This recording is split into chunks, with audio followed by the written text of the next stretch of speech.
এই যে দেখুন অরিজিনাল চিকেন ফ্রাই কিভাবে ভাজা হয়। এই যে হচ্ছে এটা ময়দা, এই ময়দা দিয়েই চিকেন ফ্রাই ভাজবো। দেখুন কিভাবে ভাজে অরিজিনাল ফ্রাই। এটা হচ্ছে চিকেন, এটারে মশলা দিয়ে আগে থেকে ফ্রিজে রেখে দিয়েছিল, সেটা এখন বের করা হলো, ময়দার ভিতরে রাখা হলো। আর এখন দেখি তেল গরম হয়েছে নাকি। তেল গরম এসে গেছে। আর এটা হচ্ছে ডিম আর হলো পানি।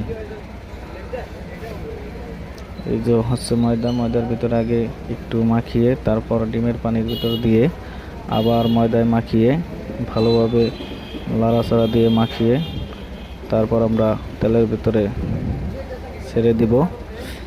গরম তেলের ভিতরে ছাড়তে হবে। এইভাবেই সুন্দর করে যেভাবে দেখলেন ওইভাবে ডিমের পানির ভিতরে মেখে ছাড়বেন। তারপর 10 মিনিট পর হয়ে যাবে ভালোভাবে